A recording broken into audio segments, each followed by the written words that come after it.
What is up, Pod Nation? Welcome to the Podio Slave podcast. Nate here. Happy to chill with you guys today and geek out. I'm here with my friends Anthony and Tony. How you guys doing tonight? Good, man. Doing fantastic. How you doing, Nate? Doing good? I'm doing awesome, man. We got a special one tonight. Going to geek out with someone from our hometown, something special related to I'd say it's our favorite music venue. Anybody that's listened to this podcast knows what we're talking about. We're talking about the State Theater. We're talking about Lauren Wayne, the GM of the State Theater, the talent buyer for the State Theater for the last 10 years plus.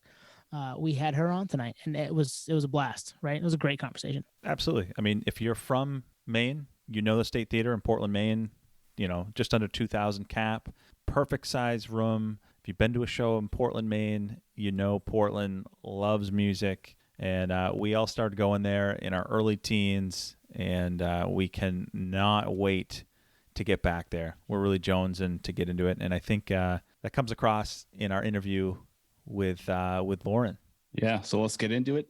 Let's geek out with Lauren Wayne. If you like what you hear tonight, please check us out on the social media platforms, Instagram and Twitter at PodioSlave, and Gmail. You can email us at Gmail, PodioSlavePodcast@gmail.com. Thanks. Lauren, thank you for coming on tonight. We really appreciate your time and appreciate you coming on and talk with us. Great. Thanks so much for having me. I'm psyched. So we're about a year old as a podcast now. And when we started, it was bonding over our love of live music and going to shows together, and been doing that for years. We often spent time at the State Theater, which you were the GM for now and have been for, 11 years? Yeah, we just celebrated our 10-year anniversary last year.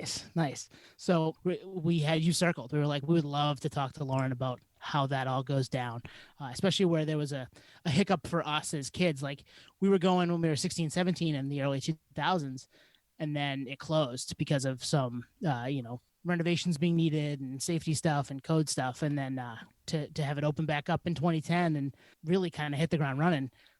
We thought about you. We needed to hear how that all went down. So thanks again for coming on. I've got all the story. We're in for it. Yeah, you are. Brazy shit. Just kidding. So Lauren, you don't wake up and just one day become the GM of the State Theater. Like, obviously there's a music passion, I'm assuming. So how did that all start? Like, your earliest music memory where you were like, you know what, I gravitate more towards music than, I don't know, something someone else would like as a kid. Yeah, no, and that's exactly how it started for me, really. And I feel like most people in the business, it started that way. You have to have a passion for music, whether it's, recorded or live. Mine, particularly, is live music. And I just remember always feeling that way since I was a little kid, just loving it so much. And then the older I got and the more freedom I got and the more concerts I was able to go to. I remember my first concert in high school, my real first concert that I went to alone with friends was the Rolling Stones, and Living Colour opened up for them. Nice. And my poor friend's parents, for some reason, could not go. And they had 4 tickets in like the 10th row or something. And so they gave them to my friend John, and John's like, "You guys want to go?" And we were like, "Yeah." And I just remember that experience, all of it, not just the music, but just the experience of being with the crowd and being surrounded by adults and like listening to the Stones and like getting past joints from like old people. I was like, this is the coolest. I want to do this.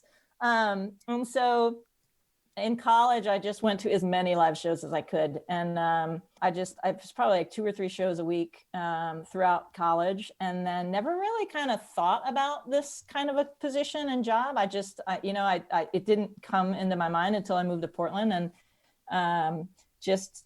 went to the Skinny. It was a bar that was owned and operated by my friends Johnny and Mello, and spent a lot of time there. And actually, that's how I met the person who hired me for this fucked up business. Although I thank him for it every day.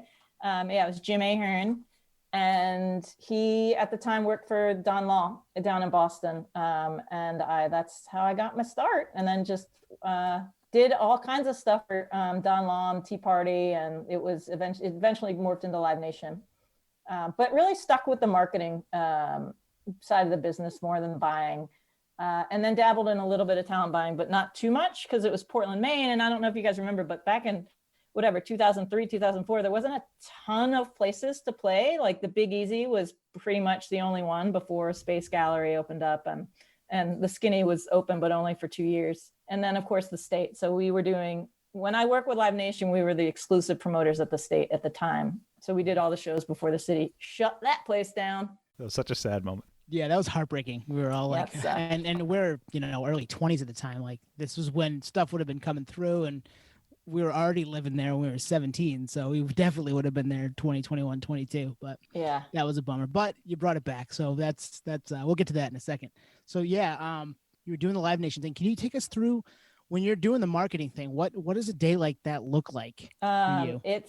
I particularly don't.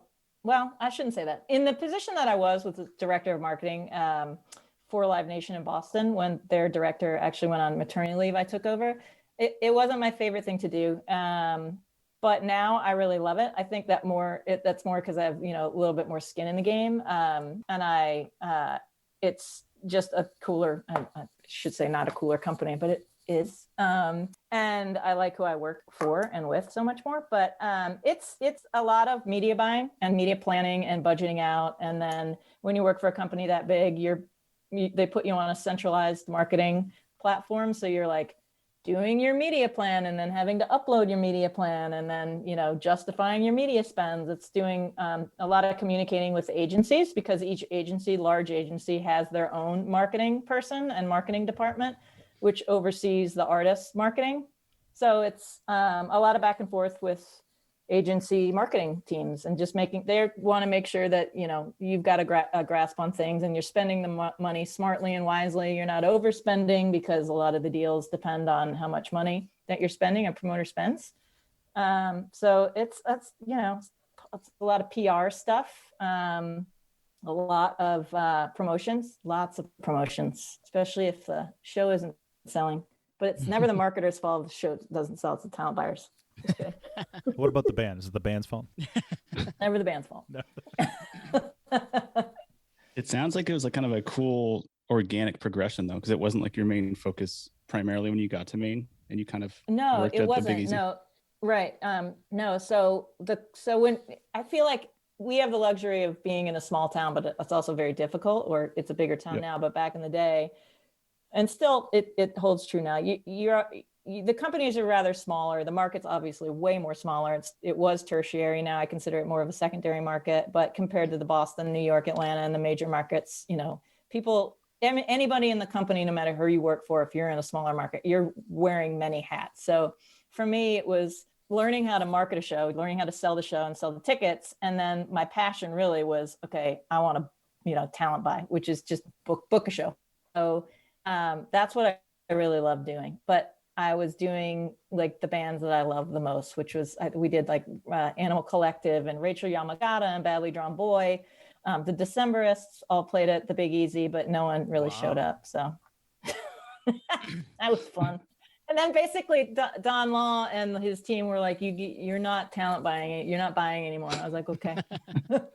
And I stopped. What year was that? That was about 2002 through 2004, I want to say. Wow. You were like 5 years ahead of the game. Literally like 33 people showed up for Animal Collective. I still have that settlement. Wow. It was hilarious, but not really. It was sad. That room was fun too. Tiny room, funky to get in and out of. Yeah. I can imagine like seeing something, being able to tell that story is pretty cool though. You'd be able to see you had the Decemberists there before they blew up, because they blew up. Yeah, they blew up. They really did. No, it's always fun. I mean, I feel like if you're in the right place and you know what you're doing, you're always, you always have your finger on the pulse, right? Or at least you're supposed to. So we've even had bands through the State Theater or Port City Music Hall that just like, 2 months later, we're never going to get back again because they're just too big. So at that point doing that, or like you're booking the bands you like, at some point where you're like, all right, if I'm going to do this, I got to kind of get out of that. Yeah, totally. Yeah. I mean, it's a little bit of growing up and figuring out the business, because I'd never been in it on the backside like this before. So you have to figure it out fast, because it is a business. And if you're not making money, you're out of business, or they tell you that to stop. So it really was just learning that, and just knowing that you can't, a market like this can't support one genre, right? Like at the State Theater, we can't just book all hip hop, and we can't just book metal. We have to book everything, because there's so many different tastes and we're smaller. And I think I learned that relatively quickly, and I feel like I'm relatively good at it. And we've been quite successful. I mean, it's also lots of my social media coordinator. He's a resident metal nerd. He's got great taste in all kinds of music, but he hates it too, though, because when we're promoting a show that we're not necessarily, we're like, oh, that's great music. We don't listen to it, but we'll sell it. We'll always get comments from some like hipster dick. He's like, oh, I can't believe you booked my mom's favorite band from the 70s or something. It's like, the whatever. Comments are great. Right. Yeah, right. Or you bad. Look the other way. Yeah. I'm like, well, that's just, they made us an $80,000 gross. So fuck you. And yes, you can swear. Swear as much as you want. Oh, I know. I forgot. I didn't even ask. I'm sorry. You can leave me out. We have it written down as yes. It's a yes. Good. So go for it. It's like, I don't know if I can do one of these without swearing. And my kid's in bed. So yeah. Yeah, we actually interviewed Anthony over here last week, kind of turned the cameras inward, and he was telling us about some stories on how you can't swear because of the FCC regulations for college radio. So we're uncensored here, which is awesome. That's great. And we can speak our minds, and right now no one's telling us what we can and can't say. So we're careful. Obviously we're not assholes, but it's been fun to be able to just do us. That's awesome. So given what you just said, it seemed like it was like a perfect storm. Like, 2010-ish, it's like the recession. Maine, we're all from there, especially Portland, and it was definitely a secondary or even beyond market. It just it was passed over so many times on tours and whatnot. Yeah, it was definitely tertiaries. And then, when I work, I think I said this, but when I worked with Live Nation, we had the exclusive booking deal with the state before the city closed it. And it was a struggle to get people there. I mean, there were some artists that were bigger that would play it every year because they loved it or they had some kind of personal tie with it. But it was a struggle to get big name acts there. And then the city closed it down for 4 years. We came in, signed the lease, and renovated it and dumped a whole bunch of money into it. In the first year, October 15th was our opening night with My Morning Jacket. And I definitely could not have done that by myself, especially being out of the buying or the booking game for so long. So the Alex and Jim Glancy and John Moore from the Bowery, John and Jim are from the Bowery, and Alex is with Higher Ground. They finagled their relationships, and they were able to get My Morning Jacket for the first night, and then we got Mo. But the first fall in 2010, I think we had maybe 20 shows. Damn. And it was a fucking struggle to get those shows. It was a lot of outreach. And then as soon as artists and agents and managers figured out that we were legit and the venue was like a really awesome place to play, it got so much easier. And now it's completely opposite. I field more inquiries than I am like going after shows, although I still go after shows when I can, for sure. I'm looking at you, Taylor Swift. She's due for something like that. Yeah, right. I know. I was hoping after this year. So something drew you to the state. I assume you'd been to the State Theater before taking the gig. Oh yeah. Yeah. And it's a place that I was describing it to these guys. Like the first time I stepped foot in there was in the year 2000, and I was like, this place is magical. I feel like I'm not supposed to be here. I was 14 years old. So did you have one of those this place is special? Yeah, totally. The first show when I moved here from Arizona, I think we hit a show within the first month. I think it was it was Jurassic Park, and I can't remember who opened up for them, but when you step in there, and then even before knowing the history, because it's a 90-year-old building, but a 90-year-old business run by many different people, it's just an amazing place. You can just feel it when you're in there. And beyond that, when you step into the auditorium, it's such a cool place to see a show because it's, wider than it is narrow. So you can, its capacity is 1950, but you feel like you can get right up front with 1,000 of your closest friends. It's a super intimate venue, I think. And then, of course, after we renovated it just got better and then made it sound better. Yeah, but it is definitely, it's funny. I call it home sometimes, especially because our offices are backstage. And so I'll be like, I got to go home. And then I realize that I talked about, it's the State Theater. And my family's like, you're at home. Oh. We can definitely relate to being up front with 1,000 of your best friends. That's, I don't know how many times I've been in that second bar now that since the renovation, the like middle tier there, and thought, oh man, like, all right, I've had enough of this spot. Let's just move down front. And you just get down front. Like there's always a spot, even though it's 2,000 people. So I know you can always inch your way up there. And for the most part, Portlanders are amazing, right? So everybody's nice. Usually everybody's moving and dancing, unlike another city south of us. It's and we're so welcoming, and I think we're very grateful when we get shows, even though we get a ton of them now. I think Portland crowds are the best crowds for sure. So it makes the whole experience really cool. Yeah, we were chatting of just comparable venues, and we were just mentioning the Worcester Palladium and how, you know, style-wise it's similar, but I mean, we were just saying that place has no soul. It's just like, it's a whole different vibe in there. You know, similar layout, but it just, maybe it's because we started going to the State Theater, but it's just a different ball game. And it's one of those, if you know, you know. It's just a special place. It is a special place. And a lot of that too, I think, especially now, really comes from the people who work there and what we put into it. And I feel like if I can brag about our staff for a little bit, they're just fucking amazing. And every single person who works for us loves live music. There's not one person on our staff, whether it's bartender, production, box office, security, who doesn't. And I think that really makes a difference because they want to enjoy the show along with the fans. Of course, we want to give the fans, you know, a super secure place and safe place to see a show. But everybody there is there for the same reason, really. I think that really comes through. So I kind of want to rewind it back a little bit here on Live Nation. Are you able to talk about your experience there before? You said it was Clear Channel moving into Live Nation at one point? Yeah, well, it was Don Law. So I got hired when it was Don Law Company, and then SFX, Robert Silliman, rolled up a bunch of regional promoters into one company and centralized it. And then, so we were SFX, and then they realized maybe that's not the smartest move. You can't really run a promotion, a booker, like a company like that, because every region is different, right? So it's all different. So then it turned into Tea Party Concerts, which was like a regional name. And then Clear Channel bought everything. So it's Clear Channel Entertainment. And then Live Nation came in. They spun it off into Live Nation. So yeah, that's who I worked for. And it wasn't a bad experience. Like the people in the Boston office were amazing. And it's definitely where I learned a lot of what I know today.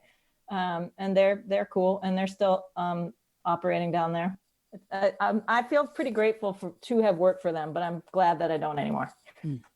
Yeah, I was going to say, you kind of had the best of both worlds, because you had your training in like the independent venue with the Big Easy, the Clear Channel Live Nations of the world, which we've talked about expansive on this podcast. We probably have similar sentiment. Yeah, no, working for and with Live Nation that's why I do feel grateful. I mean, and it's really the fastest way to learn how to deal with big agencies, right? Because and they, you're automatically legitimate, and like people take your phone calls and people respond to your emails. It was good. But having gone through that experience and then worked for such a large company, I'm very grateful to have this opportunity to have the opportunity to have left and be working for the people I work for now, for sure. That's awesome. It's like playing for the majors and then going, I'm going to start my own team now. Yeah, spin it off. See ya. Which is exactly what you did in 2010, right? I mean, you guys bought the building, renovated it, opened it back up. So Alex Crothers, who operates Higher Ground, owns and operates Higher Ground over in Burlington. And he also owns his own promotion company, Crothers Entertainment. He was in negotiations for, I guess, maybe 3 or 4 years with the landlord who owned the building of the State Theater, and then finally signed the lease. Before he signed the lease, he was like, hey, this is a huge project. This is like, millions of dollars of renovation. It's a big building. We have to fill it, 100 plus times a year. So he actually approached Jim Glancy and John Moore with Bowery Presents, who was out of New York, at the time, the biggest independent promoter out of the East Coast, I believe. And they were like, yeah, this is awesome. We love this building. And they became partners and signed the lease in May 2010, and then called me to run it. And I said, hell yeah. That actually makes sense now, because Tuan mentioned the soul of the State Theater kind of being a differentiator from the Worcester Palladium. And I lived in New York City. I think last time, I was hanging out at the State Theater all the time was when I moved to New York in 2007. So I was at the Bowery Ballroom and Webster Hall, all those venues under that organization. Yeah, they all have that do soul. An amazing job. Such a great job. Yeah. Totally. So was that a pretty daunting experience to like do the renovation? Because I'm trying to think back, like before it went away, like in 2005, whatever it was. I remember like dust falling from the ceiling from like the plaster cracked off and like fell during a concert. Yeah, I think I was that. I probably still have the dust in my hair, but so it must have been pretty daunting. Like it was daunting. I cried every night for like months. Oh no! Because not only it was just overwhelming. Because not only was I in charge of this renovation that I didn't know much about old buildings, and I definitely didn't know how to renovate a 90-year-old building. But then, Alex and Jim and John, they were just like, okay, here's the company, have fun. They weren't like that exactly, but they were there for whatever I needed. But I had to hire a full staff. I had to like run 100 people, and I'd never managed that many people. I managed a really small team in Boston, but that was like maybe 3 people. So it was super stressful. And then, when you're a booker, you have an opening date. That's your opening date. Like you can't be late. You have to honor that date for so many reasons, not only because you have to pay the band, but like you just announced to the world that you're going to be opening that date. So there was no being late. And that was also added to the stress. But it was worth it. After 2 months, I stopped crying, and then we opened on time. Well, and anybody was in that building before the renovation, A, thanks you for renovating the bathrooms, and B, they know how much work went into it, because it was a cool spot before, but now it's a cool spot. You kept all the character, and you can fill it. And, there's places to stand to watch the show. There's places to sit to watch the show. There really isn't a bad seat in the house. And no, there's not. It's it really breathed life into the Portland music scene at the time when there wasn't a ton of stuff that we were getting then. I mean, it was like you said, it was a tertiary market. Yeah, it was hardly anything. When you're booking it, you must be calling in every favor, like you said, for those first couple of months. But you probably have a feeling like, I have to make this my own, but also have to like figure out how the city is going to react to it. That's got to be a tough tightrope to walk. Yeah, I mean, the difficult part was not fitting in with the community. I feel like, it was already so ingrained in the community. And when we opened up that first weekend, we actually had a free open house on the Sunday, and we opened up for like 6 hours and had all local bands, and it was all free. And we had older people walk in telling us their memories of going to movies there with their grandparents. I mean, these are like 70, 80-year-old people with history with this building. So it wasn't living up to that, I think, was the pressure. But we've always been really good, I think, in our relationship and wanting to keep that relationship intact with Portland. And then making it our own. Yeah, I think it took like about 5-6 months. And then we really hit our stride, and we tried multiple different things. For the first couple of months, the Bowery and Alex had to call in their favors. And so we were getting some of those bands because of their relationships. We tried to do block bookings at one point, when you're booking New York, Boston, Portland, and Burlington. And then that just fell apart, because I don't know if you guys have spent much time in Boston or Burlington. They're completely different markets. Like Burlington's such a big college town with a huge jam band scene. And granted, we have a healthy one here. It's not as strong as it is in Burlington. So, after 6 months, I think I think we hit our stride for sure. And now really, like I said, it really is you just pack it with all kinds of genres, and anything that I think is going to sell more than 1,000 tickets and be a good show and a safe show, we'll do it. Yeah, I think like context is so key. Like in 2010, Portland was not what it is now. I mean, back then it wasn't the brewery per capita foodie nation type of thing. So like, what do you have to lean on for like a selling point? Like it's a seaside town. It's just north of Boston. Yeah. Pretty. I mean, yeah. Well, what's that, Tom? It's pretty in the summer. It's pretty in the summer. And we'll pay you right. a lot of money. Money talks, right? That works. Money talks. Yeah. I think it's not afraid to spend money on the right bands that are going to sell the tickets. And really that's how you're getting the bands up here. And then how you treat the bands while they're here and their experience with the fans really makes a difference. And I can't remember a show where a band hasn't walked backstage and been like, holy shit, that crowd is so amazing. I mean, Portland fans, man, they're vocal and they're not afraid to like cheer and like get up and dance. it's so different, I feel like, than a Boston experience for some reason. So yeah, money talks, crowds talk, the way you treat a band, and then all of the beer and the restaurant scene came in, and I feel like we've grown up together, especially in the past 5-6 years. We really have, and we really do rely on each other now, which has made the past year, I think, so sad, but also so encouraging, because you really do realize how reliant you are on your neighborhood and your community and your fellow businesses, for sure. I love that you highlighted the importance of the crowd, which is the consumer base at the end of the day, but it is Right. so vital. And I think Totally. we're all so happy to be from there, because the difference, like you said, from the Boston crowd and the Maine crowd is, I think Boston's a little more rough around the edges. Maine's like very chill, kind of laid back. That's why when I moved here to California, everyone's like, "You're from here, right?" I'm like, "No, I'm from Maine." And they're like, "Oh, okay." So there's a similar kind of sister city thing going on there.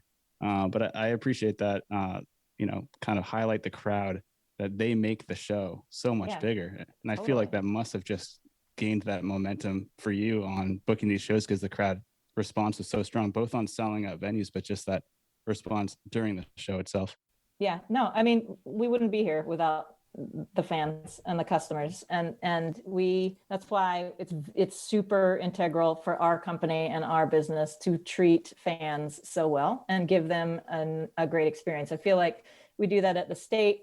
It was very important for me to create that kind of experience out on Thompson's Point, which I feel like we nailed pretty well. And without the fans, nobody would be on stage. And that's really what we're trying to do, is get the fans on the stage to react with their favorite fans.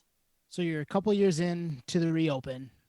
You acquired Port City. Was that 2009 it opened, but you guys acquired it in 2013? Yep. Is that to help you supplement? You've got bands that maybe aren't quite at that 1900 cap level, but you want to see them come through, and at some point they might be there. Right. You're kind of building that stable. Yeah. I think, if the previous owner had run it successfully and it was a smooth operation, we would not have been interested. We rented it, and we put shows in there multiple times a year, which was great. But it just wasn't, I don't know if you guys know the history of the previous owner. It just wasn't run great. A little bit. And he tried to get us to buy the business, and we just weren't interested. We didn't feel like there was a big enough name. And then he got into all kinds of trouble, and then agreed to sell it.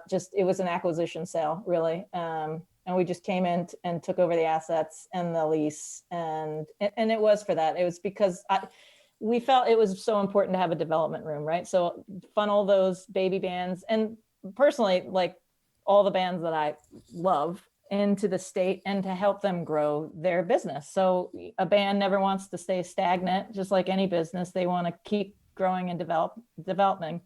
And so that's really the ecosystem of Portland venues.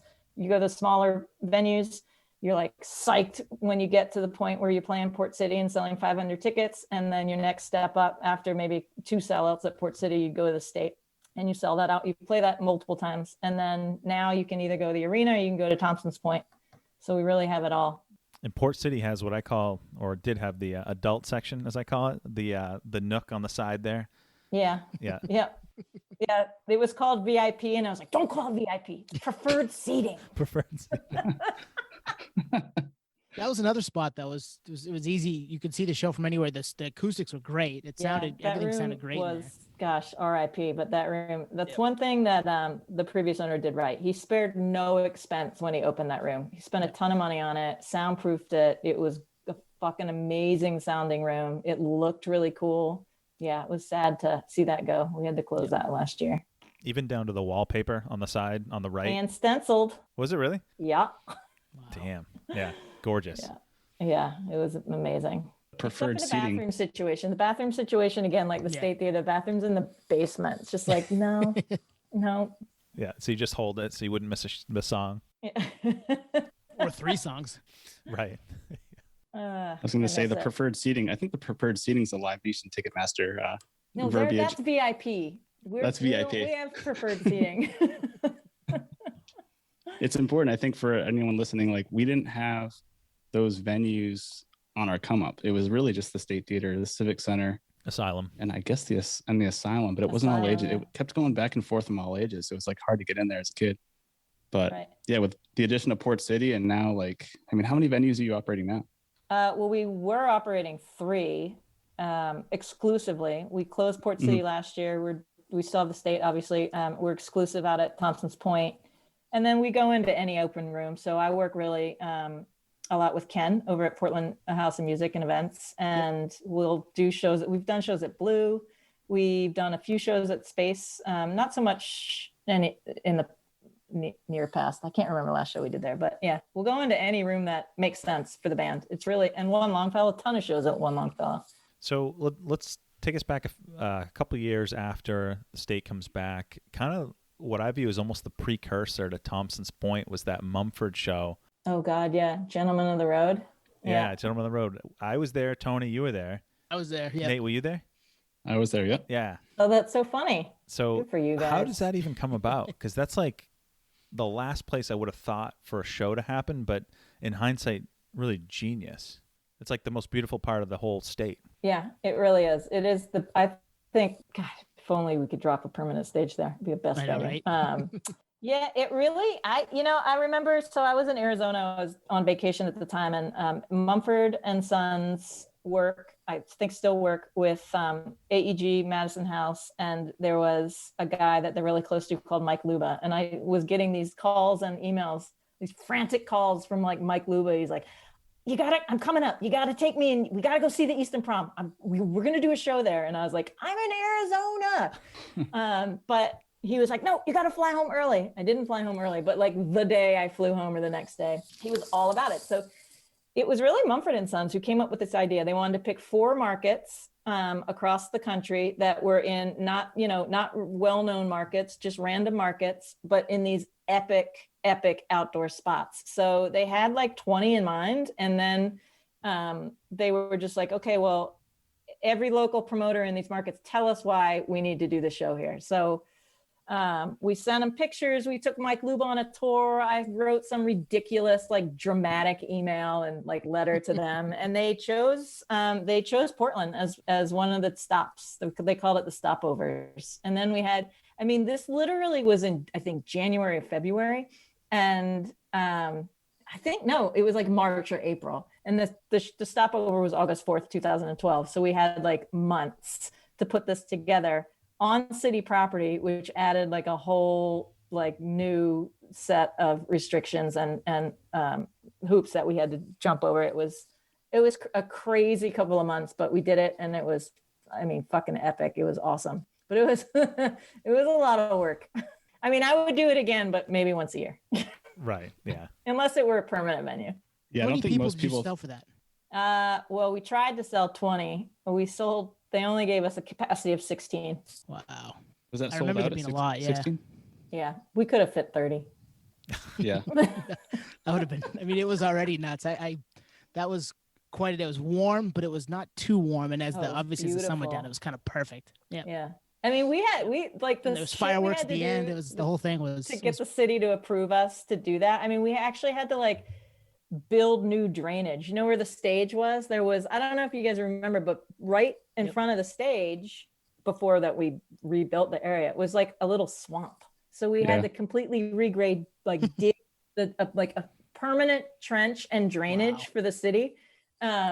And for us too, so people could stand there and have it be secure. It was insane. And the city's like, well, you better have a rain date or be able to move the show if it rains, because we're not letting anybody on the hill if it rains. So when I woke up that morning, the first thing I didn't even get out of bed. I just like looked out my curtains and I saw blue sky and oh my God, the sense of relief. Yeah, because you get the natural like amphitheater, almost, like Red Rocks is like, there's not a bad view at Red Rocks. Like same thing there. Like you could be in the way back and see everything. Yeah, and have the ocean be the backdrop and all the islands. Wow. So the civil engineering all behind the bands, that and then they all came out and did. And then it's just a whole nother animal. Yeah. Yeah, it was really cool. And then after did you guys go to any of the after shows? I didn't know. So they were basically, No. it really was, Mumford, it was a great idea. They were like, all right, Lauren, we want you to get every venue you can and secure an after party, and then we'll send the guys separately and the openers to each of these after parties. So the Dropkicks played a ticketed show at the State Theater after the Mumford and Son show. Marcus went to Port City and had like a little private show there. Reggie Watts went to the Big Easy, and then some of the other band DJ'd at Space Gallery. Nice. It was freaking awesome. Yeah, it was really cool. I mean, Marcus Mumford was doing a show in the preferred seated section. There's only like 20 of us there. It's crazy. That's amazing. Awesome. And that's like a once in a, like for that, the after show. So that's like once in a lifetime type of thing. Yeah. It really, well, yeah. I mean, maybe once every 10 years would be awesome. Right. But it really, yeah, it's a special, like you have to be a really special band to do that, right? Like you couldn't have just anyone. It's just the crowd that they curate, and it was so peaceful. There were no issues. Well, next year is 10 years, so. Hey, I'd do just it. saying. Let's get the band. We'd be down for sure. That was the tour kickoff too, that date, I think, right? I think that, I don't remember. I think it was. I think it was, because it was August 4th, and then they did all August dates. Yeah. Even more pressure. Whew. Yeah, so that must have kind of led you to think we got to have an outdoor venue that we can do more of this, not necessarily to that scale, but Thompson's Point. Yeah. In what, 15? Does that sound right? 2015, 2016? Oh, at Thompson's Point? Yeah. 2015 was our first season, although 2 of the shows got canceled. Yeah, so we'd always been looking, and we did shows down at Ocean Gateway, a couple of shows there. It just wasn't right. The vibe really, and standing on concrete sucks. And we were just trying to find something close to Portland where people didn't have to drive that far. And we just couldn't find anything. And then in 2014, I want to say, or 2013, the partners out on Thompson's Point approached me with their idea, and we walked through the site, and it was a shithole. I mean, it was the old railroad yard, right? And then the depot building was still there with the sides on it, and like a bunch of addicts sadly were in there and camped out, and it was not pretty. And the site itself was like garbage and mud, but I was like, let's do it. Hell yeah. I mean, I shared their vision for sure, but they had the initial vision, which was great. And we went through about a year or two of like going back and forth with proposals and ideas, and finally came to an agreement. And then 2015 was our first season, quote unquote, with Ingrid Michaelson kicking it off, and there was a hurricane. And we set up everything that morning, and we were like, we can't do the show. And we moved it all to the State Theater and like pulled it off in a day. It was, yeah. Oh my God, my fucking staff. I love them so much. I mean, I literally can't believe they pulled it off, but it happened, and it was awesome. That was day of. The pivot was day of. Day of. Yeah, that morning. I still remember at like 11 in the morning, we were in the production office with the production manager, the tour manager, the agent was on speakerphone, and my production manager and myself were all in the room. We're just like, ugh. And it was torrential wind and rain, and yeah, it was good. And then Passion Pit was the next show, and he canceled. I remember that. Yeah. But you know what? If we could get through that, we could get through anything, I think. And we did. Well, now you've got 3 venues of differing size. So you can pretty much offer, hey, oh yeah, you fit well here at Port City. You fit well here at the State Theater. You fit well outside in the summer at Thompson's Point. You've got an option for everybody. That's, I mean, ideal at that point, right? It's ideal. And it was great. It was great too. It still is great. But when you have rooms of that size, you've been in the business for as long as, our combined years, which was like 70 years or something. Agents and managers really start trusting you. And that's really what it's all about on this side of the business. It's they trust you to put their artists and their family in the right room. So, we get a lot of people who are just super hungry to play the State Theater, but if they've never played the State Theater or haven't sold out Port City Music Hall, you kind of have to like gently redirect them back to Port City and be like, you know what? Think about like a half empty State Theater. I'm not saying it would be, but and it might not feel like that good, but think about a packed sold out show at Port City. And then the next time you come, you'll play the State Theater and sell that out. And it's good. It's good to be trusted in that way. It's a long history there between myself and a lot of agents that are still around, and managers and their bands. But yeah, when we did have 3 rooms, it was awesome. So I know our listeners can't see behind you, Lauren, but you have a Maggie Rogers poster, And I know Yep. she's been one that's graduated through the ranks, right? She's had Yeah. a couple shows at Port City, then the state. She had one show, I think, at Port City, and then a few at the state, and two at Thompson's Point. Same Wow. with Lake Street. Lake Street we had at Port City. They sold out so far in advance that we were like, just skip Port City, and we moved it to the state, and that sold out. And everybody, we were like, what? Who is this band? And they were like, what? We didn't know we were that big in Portland. And they're just another like Portland's favorite. Any show they do here will sell out. It's crazy. Got to trust the process up through the ranks. That's right. Yeah, it works. It totally works. Were there any other bands over the course of this time frame that you were like, or the band didn't realize they had the following that they did in Portland? You pushed them through, greased them right through to the State Theater or Thompson's Point? There's usually a couple. I think one of the most recent ones was Sylvanesso. I think they were looking at Port City. I was like, you got to play the state, and they sold out. Some shows sell out Port City, and we do like Lake Street. We'll just move it to the State Theater so they skip it. But that's like the ideal situation, right? So you're playing a little bit conservative, hoping that it'll just take off, and you're wrong, really. 90% of the time, if you're a good promoter, you're never wrong. 10% of the time, you're like, oh, good, I was too conservative. And then 1%, it's like you sold 3 tickets, and you're like, I suck. We all have those days, though, right?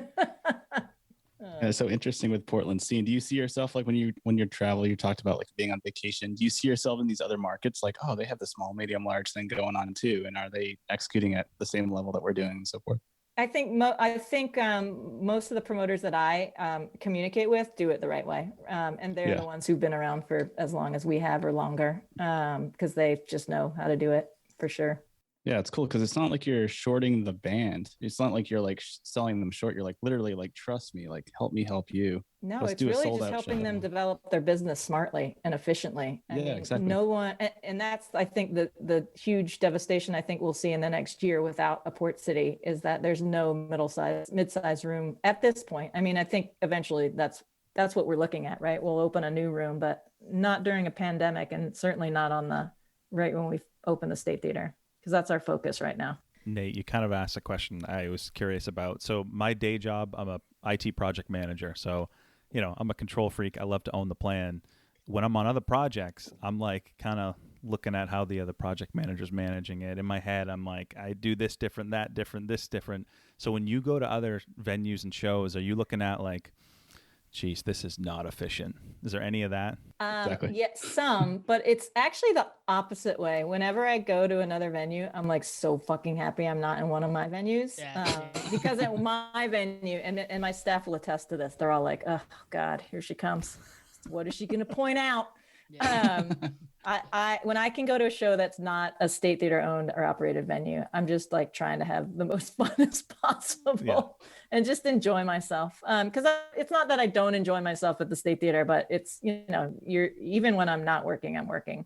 But yeah, I think outdoor concerts, I think, are the most, other venues, I think, are most helpful for me. That's where I tend to like, because you're outside and you're having fun anyway, and you're like, oh, that's a really great idea. Or, oh my gosh, I'm not even standing on grass. I'm standing on AstroTurf. I don't know if I would have known that.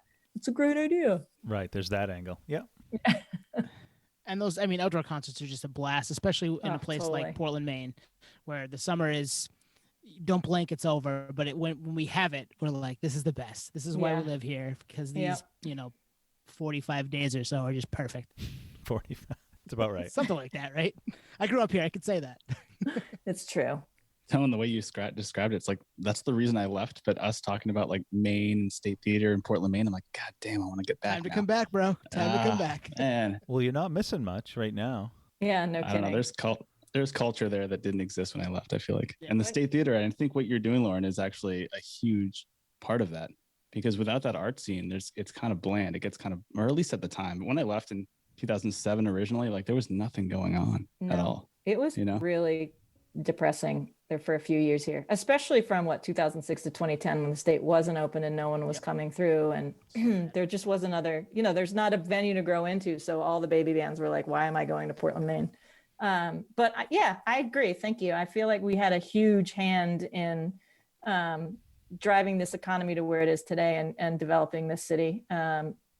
beyond the art scene. I mean, it's like, why are there breweries and why are there's so many restaurants?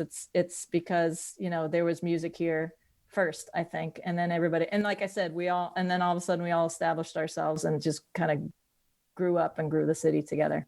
But I mean, just for example, when the State Theater opened, there was nothing on our block. It was so sad that the owner of the building, it's a different owner now, but the owner of the building wanted to put metal gates in front of our box office because they're like, wow. trust us, you guys, you're going to get ransacked. You're going to get the window, your nice windows will be broken. And we're like, that's only going to encourage that kind of behavior. Like, let's not do that. Yeah, and then look at the block now. It's like every single space, or at least it was until a year ago, every single space is booked with retail or restaurant or merchants. It's awesome. And some cool spots too, like really different cool bars and eateries, and So that takes us to the present. Obviously, the last show at the State Theater was, at this point, probably over a year ago. I will say this, though. You guys have stayed in front of people's eyeballs. So I'm on the mailing list. I follow you on social medias, and you're always promoting something, whether it's a live stream. You had the, what was the series you were doing there? I forget the name. Tony, you remember it. You have a great memory. With all the local bands? Yeah. Yeah, we did our live streaming series. We're hoping to pick that up again in March. Yeah. Thanks. I'm going to tell my social guy because he's very discouraged right now. Oh, no. When do we not talk about when something comes up with the state? I mean, we've talked about the state a ton over the last year on this podcast just because we grew up there. We love it. And it's still kind of finger on the pulse for what's going on, I think. With obviously you're looking for COVID relief. There was COVID relief, which is a good thing, but it took forever to get there. And it's, for some places it was too late, but we don't dwell too much on just the bad part. You pivoted to selling merch. You pivoted to the cool print behind the State Theater print behind you. That's badass.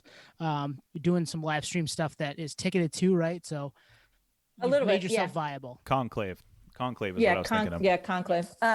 So I mean, it's really more of just making sure that we're present in people's lives so that they don't forget about us and they come back to us.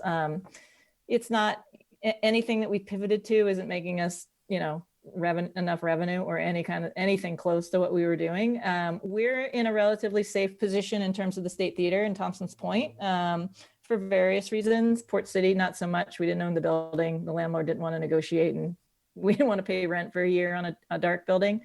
But yeah, we want to stay relevant, and we want to stay present, and we want people to remember that we're their best friend. Just kidding.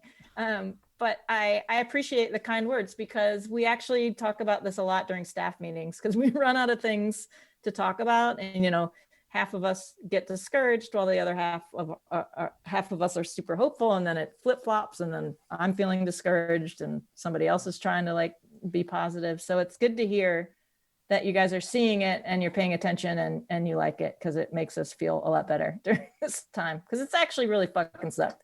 Not to talk about dark times, but it's been absolutely devastating what we've gone through, and not just the State Theater, the whole live music and live event business. It's devastating. And while the COVID relief came and the it was SOS, now we call it the SVOG Act passed in the December relief bill, we haven't seen it. They haven't even released the applications yet. So a bunch of the smaller venues are going out of business, even though they were a month ago, they were like, oh, we're saved.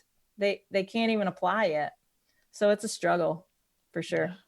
So based on what you're saying, though, and I might be wrong here, but correct me if I'm wrong. If we have tickets to a show, to the State Theater, for instance, that almost is helping keep the State Theater afloat. Yes. Based on an advance. Okay. Yep. Any ticket to any venue, if you have it and you have the financial means to hold on to it and not get a refund, please do it. Because that's really all how anyone's staying in business is money in the bank. And our money in the bank is advanced ticket sales. Okay. Interesting. We've talked about it on here. I think we all have tickets to shows. I have tickets to half of a tour out here out west for Pearl Jam. I'm not trading them in because I know that when that comes back, it's going to be the best thing ever. It's already going to be the best thing ever, but now with the anticipation. Yeah. And if it means holding places like the State Theater afloat, then obviously it just goes full circle. So that's good. It's good to know, to get that confirmed. Yeah, absolutely. Yeah. Thanks for talking about that. Bon Iver tickets that we're hanging on to because we were excited, obviously, for last July, right? Yep. So, Lauren, we have a fair amount of listeners in Maine and local. Like, what can our audience do to help? Just obviously continue to see live music when it opens up, but in the interim. Really, that's the biggest thing I think in the near future, because we're all, especially this week, feeling really hopeful for this year. Whereas 2 weeks ago we were like, it's not happening this year. Yeah. That's really the number one helpful thing is like when we come back, just please buy tickets and come see your favorite band. Or even if it's not your favorite band and you're like, I like that band, buy the tickets. I mean, it's key. It's really what will help us the most. Granted, most of the money goes to the artist, but the artist needs to make money too. And everybody's been out of a job for the past year, yep. And especially the artists, especially now when most of an artist's income is through touring. It's not through a record label who are advancing them money for a freaking record. And it's a lot of merch, but it's touring. And then the other small stuff is like gift certificates. Even if we don't have any shows announced, buy a gift certificate for a future show. It's always good for any future show. Merch will always help venues. Just a nice email or note is a huge spirit booster. I know that sounds so cliche, but it rarely ever happens. And then when we get it, we're like, this is awesome. We can last another month. Yes. We were talking about it the other night where when it does open up, I think everything's going to sell out. Like me personally, my like fringe band that I would have gone to like 3 or 4 years ago is going to be like I'm buying it day of. Like it's, oh yeah. I think we're a rare breed because we love it, but we're going to go to everything.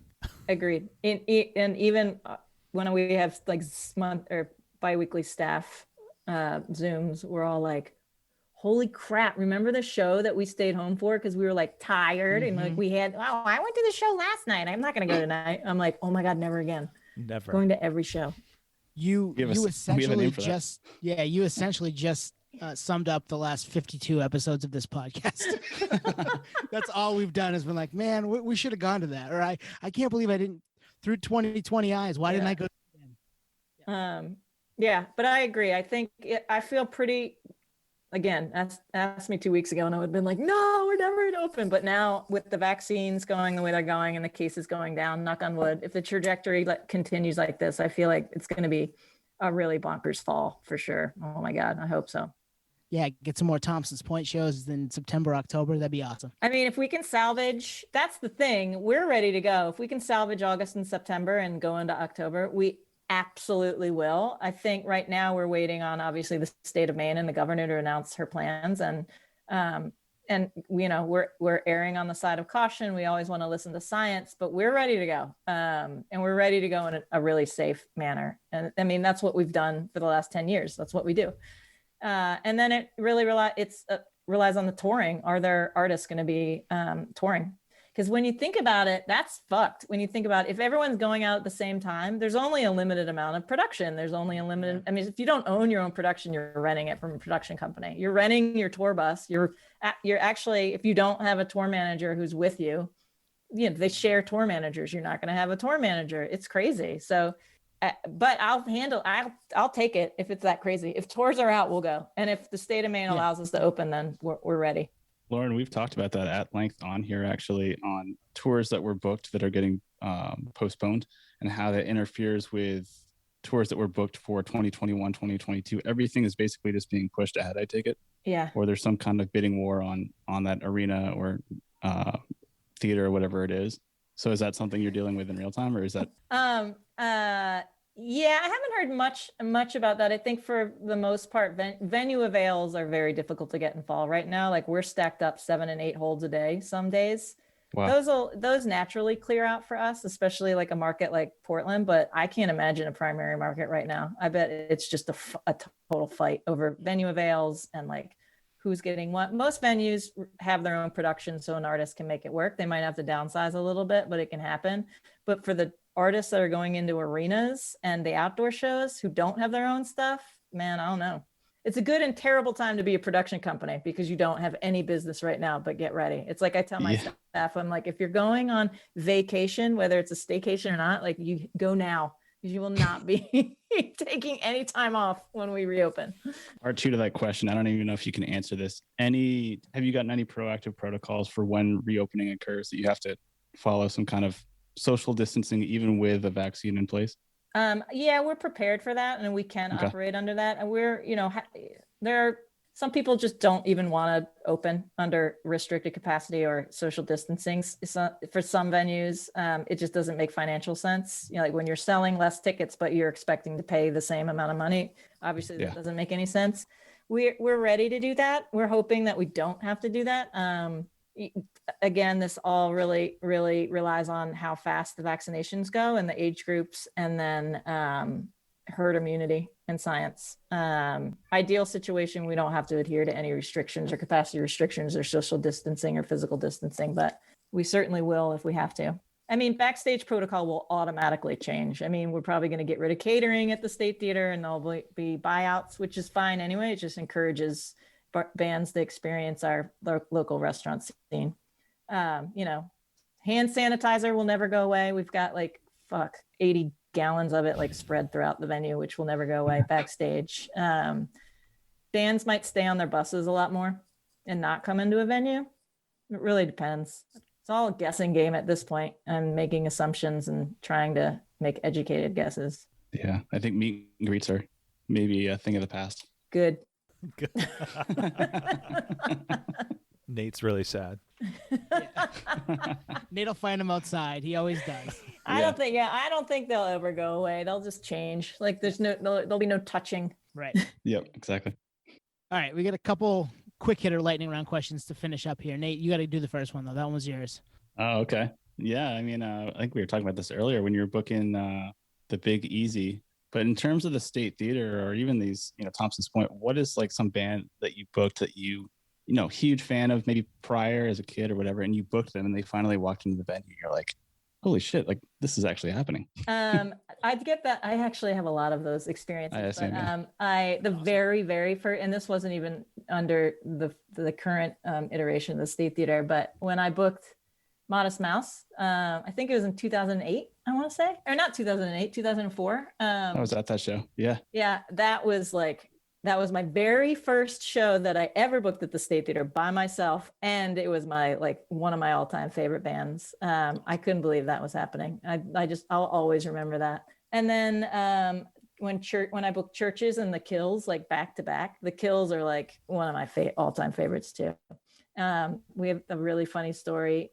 McCrae Hathaway, I don't know if you guys know him, but he works with me at the State Theater, and we're working the show that night. And after the Kills show, and McCrae and I thought we were the only ones backstage. We were cranking music, we were pounding beers. We were so happy that we saw the show. And we go to lock up. We walk by the green room dressing room, and Allison Mosshart's just sitting there, with her cell phone in front of the mirrors with the lights on, the only one backstage. She'd been there the whole time, and we're like, holy shit. So I knock on the door, and she turns, and I go to shake her hand and be like, oh my God, thank you so much. And she turned, and I'm just like, I'm going to go for it. And McCrae was horrified because I picked her up and gave her a bear hug and went like this and put her back down. And I realized what I'd done, and her face, she was just like, what the fuck? And then I looked at McCrae, and McCrae was backing away. Hey, that's what music will do to you, or a couple beers. I tell you what, I'm rarely ever like that, but after a few beers, when you think you're alone, you're and then Allison Mosshart's sitting there, you're like, okay, I'm going for the bear hug. Yeah, I don't know, tons of bands. Sylvan Esso was such a memorable night for many reasons. Yeah, Chris Christopherson, you're like, that's who? Cool. No, yeah. So flip side of that, we were kind of talking about this a little earlier, show regret, through 2021 lens, every show you missed is what was I thinking? Was there any show that on the booking side where it almost happened, but it didn't for whatever reason? The tour redirected, or you guys double booked, that you're like, God damn, why couldn't we have pinned that down? I actually don't know if I can think of any of those types of shows. I feel like if that ever happens, they always come back. Whether it's during the next routing or the next tour. I actually can't remember the last time I was super disappointed that we missed a show. I kind of feel when that happens that we have so many other good shows, it just kind of erases that feeling. It's a great setup to have then. Yeah, it's good. No complaints. No complaints. I mean, on the flip side of that too, while The Kills was like one of my absolutely favorite shows, it was also a complete bomb. And I was like, oh, maybe should have put them at Port City. All right. Last one we've got here. With technology nowadays, obviously there's metrics everywhere. You can read them however you want to, the statistics for all kinds of different things. Are there any certain ones that you lean on to like maybe figure out if a band's going to be a good fit for you? No. No, I don't. Like there'll be very rare times when either I'm not familiar with a band or a band's on the cusp of moving from a smaller room to the State Theater. And I'm like, I don't know if I should pull the trigger, that I'll like occasionally check their tour history. And you can do that on Polestar. But that's really rare. It really is just it's a lot of your instinct, a lot of your gut, a lot of, if they're good, I mean, I hate to say it, but like, if I'm not familiar with someone and an agent inquires, I go right to Spotify. I mean, it's rare when that happens, but that's the first thing I'll do. Yeah. And then we have so much tour history doing 100+ shows for 10 years. I usually have numbers just already in my computer if I need to look back. But I mean, you're like, I've been doing it for so long. I'll know within the first email. I'll be like, no, yes, maybe. That makes sense. I mean, especially where you've been doing it as long as you have. We kind of liken this to talking to Rob back on episode 17 forever ago, and he's close friends with all of us. Him having gone through changes at the radio station and then being like, you need to play this song, and him being like, Portland ain't gonna like that. Like, I know what they want. I've been doing it for a while. I know how to handle that. So it's the same idea, right? Yeah, it is. I mean, like, when T5 opened and Brooklyn Steel down in New York, I remember seeing shows there. I'm like, holy crap, this artist is doing like 3 nights at Brooklyn Steel. I better get them at the State Theater. And all of a sudden it's like, they can't sell 300 tickets at Port City Music Hall. It's just, every market is so different. Every fan base is so different. The crowds are so different. People's tastes are so different. You do really, really rely on a lot of instinct and just a lot of personal history and history with bands. And even some I wish I had those kind of metrics. I'd never be wrong. And then you wouldn't have to, I'd just blame numbers and not myself, which my staff does all the time. That's crazy. And then sometimes you get shows that are maybe bigger than the capacity, but you take it anyway. So the Queens of the Stone Age Queens of the Stone Age, I was just about to say. I was going to say that's like an automatic sellout, right? Was that just like, we're going to do the State Theater or we're not going to come to Maine, or was it? No, I feel like, where did they play? They played the up north in Bangor, or they played the Cross. Did they play the Cross in Bangor? They played an arena up there, and it just didn't translate for some reason. And the next time they came back, I think they were like, why did we do that? Why didn't we just play the State Theater? And I think for some of those bands, they just don't, in certain markets, they just don't want to play. They know they can play arenas, but they just don't want to. And they'd rather have that kind of experience with fans, because when you move into arena, it's as an artist, I can imagine, is so completely different the way that you are on stage, and you can't interact with your fans. And at the State, they're literally right there. I mean, we have a barricade, but the barricade is, it's 6 feet away. At the arena, at any arena, the fans are way out there. And that show, I was at that show, and 2 things. That was the night the Pats were playing the Falcons after they had come back and beaten them in the Super Bowl the year before. So I was like, I'm missing that. I want to watch that, but I got Queens of the Stone Age tickets at the State Theater. Had to go. Oh, and I remember getting there, like trying to watch the first quarter and getting in line late and not getting the print. I wanted the print so bad. The print they did for the State Theater, which one of my favorite bands at one of my favorite venues. There's a print. I'm like, oh shit, I wish I could have got my hands on that. Oh no. Yeah. That was a blast. That show was awesome. And another one of those times where I stood wherever I wanted. I walked down to the front and hung out there, took some pictures, hung out back at the bar. You just can't beat it. Yeah. Oh God, I'll never forget that night. That was awesome. There's only so many of those bands that can do like different kinds of venues like that on the fly. It's like Neil Young, Queens of the Stone Age. Like, I'll do an arena, I'll do a theater. There's only so many bands that have that kind of like flexibility though. So that's kind of unique situation. Yeah. Foo Fighters. Yep. So Lauren, I've probably been to, and I could find the number because I keep every show I've ever been to in a spreadsheet because I'm a real nerd. Probably 100 State Theater shows over the last 21 years. And I can only think of one that didn't have a barricade. It was a new metal show in like 2001, the band Cold. There was no barricade. Are those days ever coming back? The no barricade state shows? We actually At the State Theater, it's usually up. There are some bands that just don't want a barricade. So And it's if up to we the can, band. we always, sometimes it's up to the band. I mean, if it's a metal show or heavy, a heavy show like that, where we know that there's a lot of crowd interaction, we'll say, no, we have to have the barricade. We won't put it, as far as we normally do, but we have to have one. And we might not put security in the barricade, but just that added level of protection helps. But yeah, there's just some bands who absolutely don't want it. They don't need it, and we won't put it out. Well, I think that wraps us up. You made our night, the last hour. So we appreciate it. You guys are too nice. Thanks. I hope I didn't talk too much. Nope. Sorry. No, it was perfect. So, we'll probably wrap it there. And I know the State, it's probably pound for pound my favorite venue. It's the venue I've probably been to the most. And I know Nate and Tony, probably the same. Actually, Yep. We were talking about it before. I think collectively, it's probably our favorite venue. It's just such a special place. So we had to have you on. So thank you so much. Oh, that's so nice to hear. Thank you so much. It was so great to talk to you guys. Thank you. Thanks, Lauren. Wow, that was a dream come true as a nerd for all three of us. We got to talk to Lauren Wayne, and man, she had some really cool stories and some surprises in there. And she's just someone that we admire. Like, she brought the culture to Portland, Maine that we had been kind of waiting for. And there was some cool things, before her, but I think she really, brought it into Maine and helped it. What do you guys think?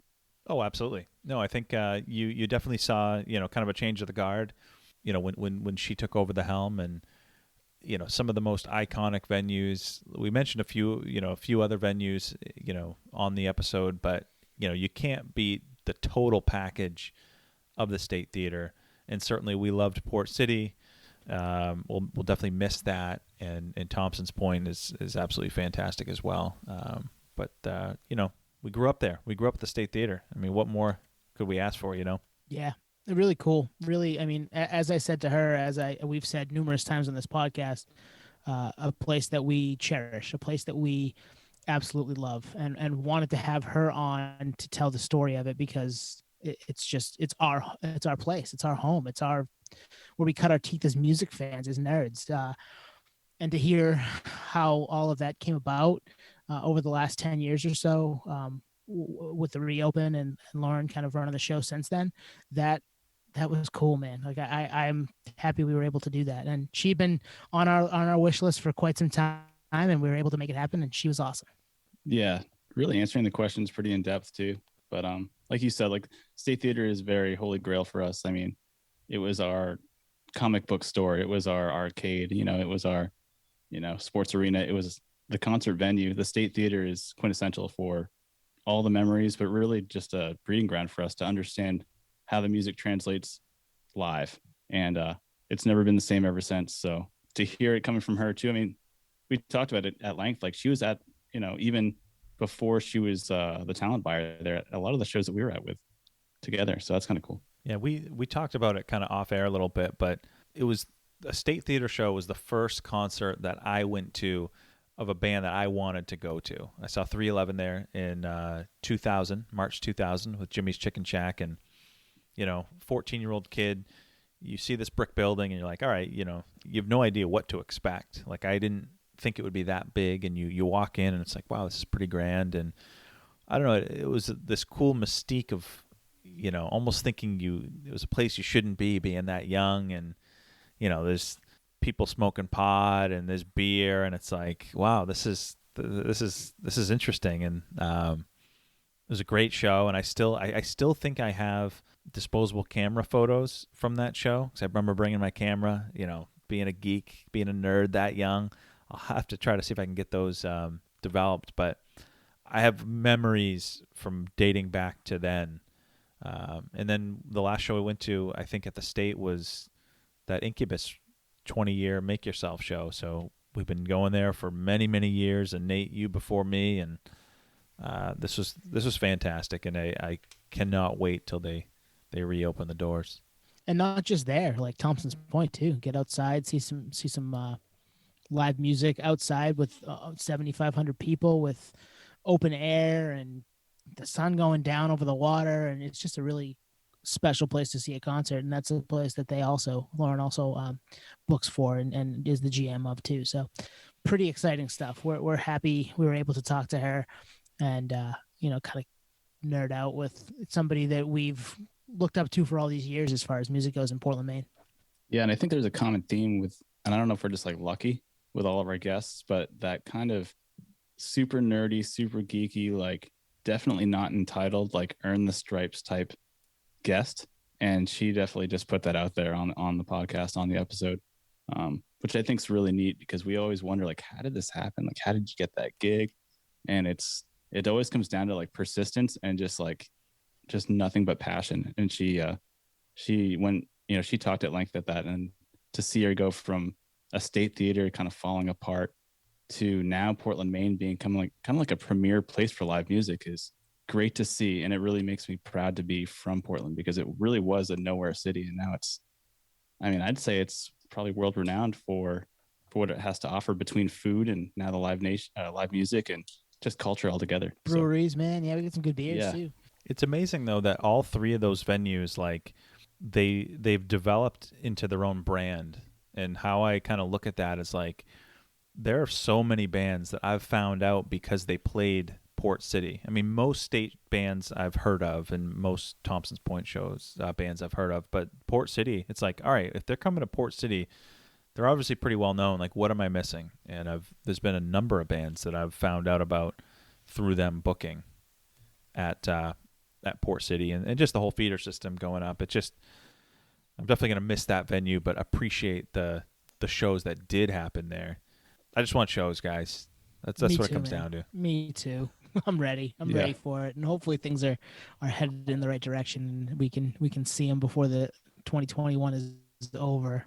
Yeah, Antoine, the way you described it, it's like, now that we know all the work that goes on behind the scenes for even a nobody name, like, you almost want to go just to show support at this point. Like, 100%. Hearing her talk about shows that had small, turnouts and whatnot, you're like kind of heartbroken for her. Like, oh man, like that was a lot of work, and the artist is good. So now, like you're saying, like if they're getting booked, like there's probably something behind that. If you can make it happen, like make it happen. After COVID, after everything kind of opens up, like we'll be at those shows, like we talked about on air. Like we'll be there as much as we can possibly be. Yeah, and get tickets. So in the next couple of months or so, if you start to see things maybe actually come into fruition, get your hands on those tickets and go to those shows. Let's go, right? Let's be outside. Yeah. Let's have some fun. Let's go to a concert. We don't have to rub elbows, but we can, be 10 feet away from somebody, have a beer, cheers them in midair, and watch the concert, right? I'm in. You sold me. Yeah, sold. Yeah, buy an experience, not a tangible item. And support local business at the same time. Can't go wrong there.